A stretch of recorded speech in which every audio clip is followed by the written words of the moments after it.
Hi, ಎಲ್ಲರೂ ಹೇಗಿದ್ದೀರಾ? ನಾನು ನಿಮ್ಮ ಚಿರು ಮಾತಾಡ್ತಾ ಇದ್ದೀನಿ. ನಾನಿವತ್ತು ಪರಿಚಯ ಮಾಡ್ಕೊಡೋಕ್ಕೆ ಹೋಗ್ತಾ ಇದ್ದೀನಿ ಒಂದು ದೇವಸ್ಥಾನದ ಬಗ್ಗೆ. ಈ ದೇವಸ್ಥಾನ ಎಲ್ಲಿದೆ ಏನು ಅನ್ನೋ ಒಂದು ಡೀಟೇಲ್ಸ್ ನಾನು ಆಮೇಲೆ ಕೊಡ್ತೀನಿ. ಫಸ್ಟ್ ನೋಡಿ, ಇದು ದೇವಸ್ಥಾನದ ಮೇಯ್ನ್ ಎಂಟ್ರೆನ್ಸ್ ಆಗಿರುತ್ತೆ, ಗೋಪುರ. ಈ ಗೋಪುರದಿಂದ ಹಾಗೆ ಒಳಗಡೆ ಹೋದರೆ ನಮಗೆ ದೇವಸ್ಥಾನ ಈ ರೀತಿಯಾಗಿ ಕಾಣುತ್ತೆ. ಹಾಗೆ ಬನ್ನಿ ಒಳಗಡೆ ಹೋಗ್ಬಿಟ್ಟು ದೇವ್ರ ದರ್ಶನ ಮಾಡ್ಕೊಂಬರೋಣ ಅಂತ. ಇಲ್ಲಿರೋ ದೇವಸ್ಥಾನದಲ್ಲಿರುವಂಥ ನೆಲೆಸಿರುವಂಥ ದೇವ್ರು ಬಂದು ಸೋಮೇಶ್ವರ ದೇವರಾಗಿರುತ್ತೆ. ಅದೊಂದು ಶಿವನ ಅವತಾರ ಆಗಿರೋದ್ರಿಂದ ಅವರ ವಾಹನ ಆಗಿರೋ ನಂದಿ ಅವರ ಆಪೋಸಿಟ್ ಇದ್ದೇ ಇರುತ್ತೆ.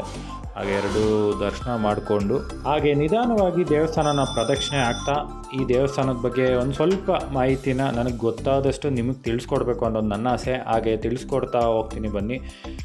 ಮೊದಲನೇದಾಗಿ ಈ ದೇವಸ್ಥಾನ ಎಲ್ಲಿದೆ ಅಂತ ತಿಳ್ಕೊಳ್ಳೋಣ ಬನ್ನಿ. ಈ ದೇವಸ್ಥಾನ ಇರೋದು ಬೆಂಗಳೂರಿಗೆ ಸಮೀಪವಾಗಿರೋವಂಥ ಜಿಲ್ಲೆ ಆಗಿರೋ ಕೋಲಾರ ಜಿಲ್ಲೆಯಲ್ಲಿ ಕೋಲಾರ ಸಿಟಿ ಸೆಂಟ್ರಲ್ಲೇ ಇರೋವಂಥ ಈ ದೇವಸ್ಥಾನ. ನಿಮ್ಗೆ ಆಶ್ಚರ್ಯ ಆಗ್ತಿರ್ಬೋದು, ಕೋಲಾರ ಸಿಟಿಯಲ್ಲಿ ಈ ಥರ ದೇವಸ್ಥಾನ ಇದೆಯಾ ಅಂತ. ಖಂಡಿತ ಇದೆ. ಈ ದೇವಾಲಯ ಬಂದು 14ನೇ ಶತಮಾನದಲ್ಲಿ ನಿರ್ಮಾಣಗೊಂಡಿದೆ ಅನ್ನೋ ಒಂದು ಉಲ್ಲೇಖ ಇದೆ. ಇದು ಮತ್ತು ವಿಜಯನಗರ ಶೈಲಿಗೆ ಹೋಲುತ್ತೆ ಈ ದೇವಸ್ಥಾನ ಬಂದು. ಮತ್ತು ಇದರಲ್ಲಿ ಇನ್ನೊಂದು ಏನು ನಾವು ನೋಡಬೇಕು ಅಂದರೆ, ಚೀನಾ, ಯುರೋಪ್ ಮತ್ತು ತಾಯಿ ದೇಶಗಳ ಒಂದು ವಾಸ್ತುಶೈಲಿ ಕೂಡ ಮಿಕ್ಸ್ ಆಗಿದೆ. ಇದು ನಮಗೆ ಏನು ಸೂಚನೆ ಮಾಡುತ್ತೆ ಅಂದರೆ, ವಿಜಯನಗರ ಕಾಲದಲ್ಲಿ ನಾವು ವಿದೇಶ ವ್ಯಾಪಾರ ವಹಿವಾಟು ಅಂದರೆ ಬೇರೆ ದೇಶಗಳ ಜೊತೆ ಯಾವ ರೀತಿಯಾಗಿ ವ್ಯಾಪಾರ ವಹಿವಾಟು ನಮ್ಮದು ನಡೀತಾ ಇತ್ತು ಅನ್ನೋದನ್ನು ಈ ದೇವಸ್ಥಾನದ ಮುಖಾಂತರ ನಾವು ತಿಳ್ಕೊಬೋದು. ಇದರಲ್ಲಿ ತಾಯಿ ದೇಶದ ಮತ್ತು ಚೀನಾ ದೇಶದ ಕೆಲವೊಂದು ಕೆತ್ತನೆಗಳು ಕೂಡ ಅಲ್ಲಿನ ಜನಗಳ ರೂಪವಾಗಿ ಕೆತ್ತನೆ ಇರುವಂಥದ್ದು ಇದೆ. ಇದು ಫ್ರಂಟಲ್ಲಿ ನೋಡಿ, ಗರ್ಭಗುಡಿಯ ಮುಂಭಾಗ ಇರುವಂಥ ಇದೊಂದು ಪ್ರಾಂಗಣ. ಹಾಗೆ ಇಲ್ಲಿರೋ ಕೆತ್ತನೆಗಳು ನೋಡ್ತಾ ಇರ್ಬೋದು. ಆನೆ ಆಗಿರ್ಬೋದು, ಸಿಂಹ, ನವಿಲು, ಈ ಥರ ಸಾಲಾಗಿ ಆಗ ಸೇನೆಗೆ ಏನೇನು ಬಳಸ್ತಾ ಇದ್ರೋ ಅವನ್ನೆಲ್ಲ ಕೆತ್ತನೆ ಮಾಡಿದ್ದಾರೆ. ಸೂಕ್ಷ್ಮವಾಗಿ ಗಮನಿಸಿ ದೇವಸ್ಥಾನದ ಕೆತ್ತನೆ ಯಾವ ರೀತಿ ಇದೆ ಅಂತ. ತುಂಬ ಸುಂದರವಾಗಿದೆ. ನೀವು ಯಾರಾದರೂ ಕೋಲಾರ ಕಡೆ ಬರ್ತಾ ಇದ್ದೀರಾ, ಇಲ್ಲ ವೀಕೆಂಡ್ ಪ್ಲ್ಯಾನ್ ಮಾಡ್ತಾಯಿದ್ರೆ, ಎಲ್ಲಾದರೂ ಹೊರಗಡೆ ಹೋಗಬೇಕು, ಬೆಂಗಳೂರು ಸುತ್ತಮುತ್ತನೇ ಅಂತ ಯೋಚನೆ ಮಾಡ್ತಾಯಿದ್ರೆ ಖಂಡಿತ ಮಿಸ್ ಮಾಡದೆ ಈ ದೇವಸ್ಥಾನಕ್ಕೆ ಒಂದು ಸತಿ ಭೇಟಿ ಕೊಟ್ಟು ನೋಡಿ ಅಂತ ನಾನು ಹೇಳ್ತೀನಿ. ನಾನೀಗ ದೇವಾಲಯದ ದಕ್ಷಿಣ ಭಾಗವಾಗಿರೋ ಗರ್ಭಗುಡಿಯ ದಕ್ಷಿಣ ಭಾಗದಲ್ಲಿ ಇದ್ದೀನಿ. ಯಾವ ರೀತಿ ಇದೆ ಅಂತ ನೀವು ನೋಡಿ ನಿಮ್ಮ ಕಣ್ಣು ತುಂಬಿಸ್ಕೊಳ್ಳಿ.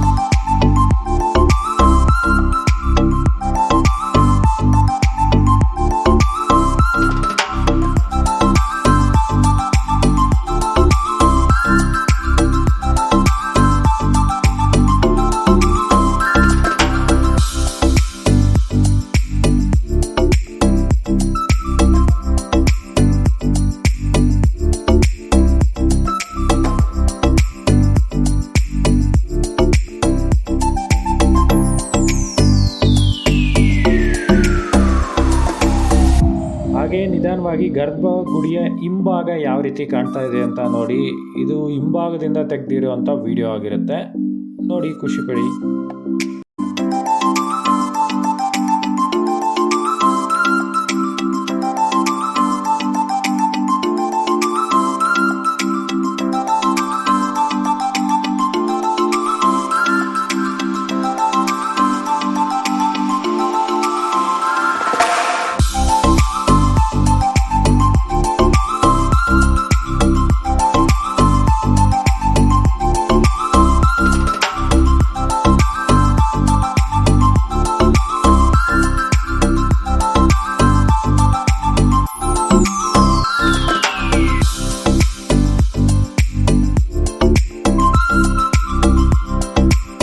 ಹಾಗೆ ಗರ್ಭಗುಡಿಯ ಉತ್ತರ ಭಾಗದಲ್ಲಿ ಯಾವ ರೀತಿ ಕಾಣ್ತಾ ಇದೆ ಅಂತ ನೀವು ನೋಡ್ಬೋದು. ಈಗ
ಇಲ್ಲಿ ನಾವು ಇನ್ನೂ ಒಂದು ಏನು ಗಮನಿಸ್ಬೋದಂದರೆ ಗರ್ಭಗುಡಿಯ ಮುಂಭಾಗ ಇರುವ ಪ್ರಾಂಗಣ ಸುತ್ತಲೂ ಎತ್ತರವಾದ ನೆಲವನ್ನು ಹೊಂದಿದೆ. ಸುತ್ತಲೂ ಎತ್ತರವಾಗಿ ಅಂದರೆ ನೋಡಿ, ಈ ಥರ ಹೈಟಾಗಿ ಇದ್ದು ಅದ್ರ ಮೇಲೆ ಕಂಬಗಳಿದ್ದಾವೆ ಮತ್ತು ಸೆಂಟ್ರಲ್ಲಿ ಸ್ವಲ್ಪ ಹಳ್ಳ ರೀತಿಯಾಗಿದ್ದು ಅಲ್ಲಿ ಪ್ರಾಂಗಣ ಇದೆ. ನೀವು ಇದನ್ನು ಗಮನಿಸ್ಬೋದು ಇಲ್ಲಿ.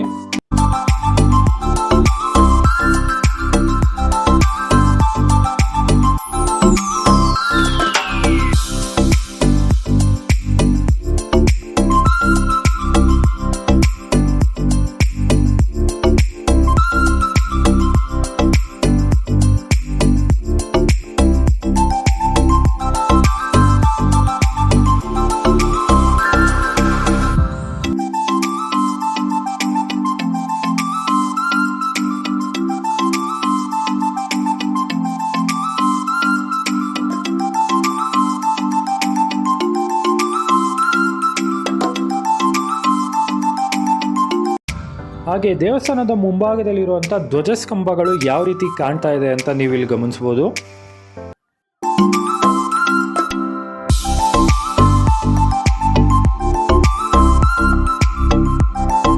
ಇಲ್ಲಿ ನೀವು ನೋಡ್ತಾ ಇರೋದು ದೇವಸ್ಥಾನದ ಮುಂಭಾಗದಲ್ಲಿರುವ ಗೋಪುರದ ಹಿಂಭಾಗದ ಕೆತ್ತನೆಗಳನ್ನು ಇಲ್ಲಿ ನೀವು ಗಮನಿಸ್ತಾ ಇರ್ಬೋದು.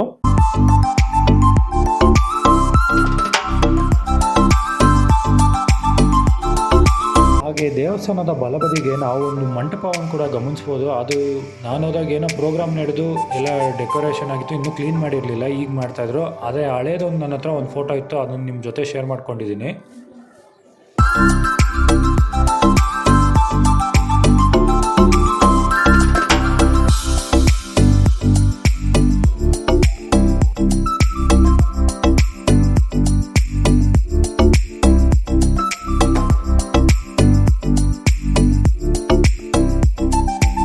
ಹಾಗೆ ಆ ಮಂಟಪದ ಮಧ್ಯಭಾಗದ ಛಾವಣಿಯನ್ನು ಯಾವ ರೀತಿ ಕೆತ್ತನೆ ಮಾಡಿದ್ದಾರೆ ಅಂತ ನೀವು ಇಲ್ಲಿ ಗಮನಿಸ್ಬೋದು. ತುಂಬ ಸುಂದರವಾಗಿ ಕೆತ್ತನೆ ಮಾಡಿದ್ದಾರೆ.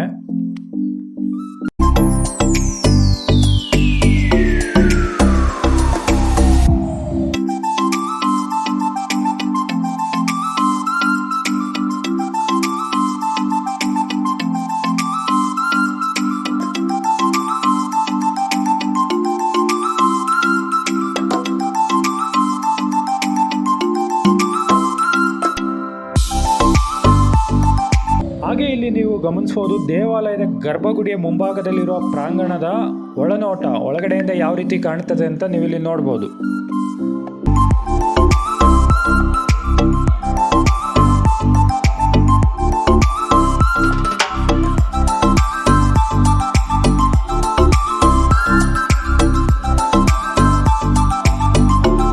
ಹಾಗೆ ಇಲ್ಲಿ ದೇವಸ್ಥಾನದ ಪಕ್ಕದಲ್ಲೇ ಒಂದು ವಿಶಾಲವಾದ ಪುಷ್ಕರಣಿ ಅಥವಾ ಕಲ್ಯಾಣಿ ಅಂತ ಕರಿತೀವಲ್ಲ, ಅದನ್ನು ಕೂಡ ನಾವು ಇಲ್ಲಿ ಗಮನಿಸ್ಬೋದು. ತುಂಬ ಸುಂದರವಾಗಿದೆ.